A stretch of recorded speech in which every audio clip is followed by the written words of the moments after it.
Hi, this is Megan coming to you from Emelee Outdoors with some tips on the whistle light combo that is in your Emelee Outdoors kit. So quite often on runs, especially in winter when it's shorter days, I do carry the headlamp so that I can wear the headlamp whilst I'm running. I also have the type of headlamp that has the rechargeable spare batteries that are super lightweight, and I always carry a backup battery as well. However, I always, and you should as well, carry a completely separate backup light. In the instances where this gets lost, or as what happened to me once, I dropped it and smashed it on the rock. At this point, that and the backup battery is completely useless. This is where your emergency backup light really comes in handy.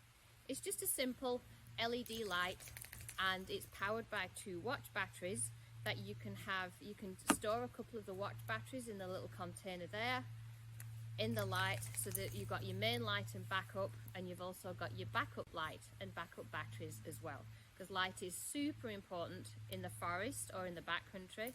Once it gets dark and you can't see a thing.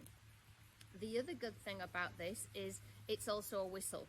Now, a lot of packs do have whistles on them. This one does somewhere, so you can check, and you do have a whistle on your pack, but it's actually not very good. Whereas this whistle is a lot louder, and the sound will travel an awful lot further. And so I actually did used to wonder, like, why on earth do you need a whistle? Just shout. But there was a couple of incidences that changed my mind. Once there was a woman a few years ago that got lost with some dogs, and she was out there for several days, and by day 3 of the search and rescue were getting near to her, she was too weak to shout for help. She could hear the rescuers, but she was too weak to shout for help, and the rescuers heard her because the dogs were barking. Whereas if she'd have had no dogs and she'd have been on her own, a whistle, the search and rescue would have heard the whistle, and the whistle travels an awful lot further in the forest than a voice does. The second incident is where I had evidence of this myself. I'm actually a wilderness first responder, and I volunteer sometimes to be a volunteer victim, where I go and get lost in the forest, where people who are training to be wilderness first responders can come and find victims.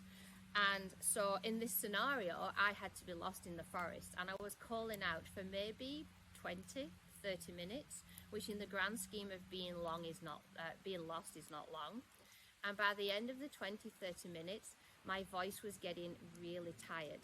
And that's when it really drove home to me, oh yeah, you actually do need the whistle, because your voice is not going to be able to hack that long. So this is Megan from Emelee Outdoors, and please visit us at emeleeoutdoors.com for more tips on how to use the items in your Emelee Outdoors pack. Thank you for listening.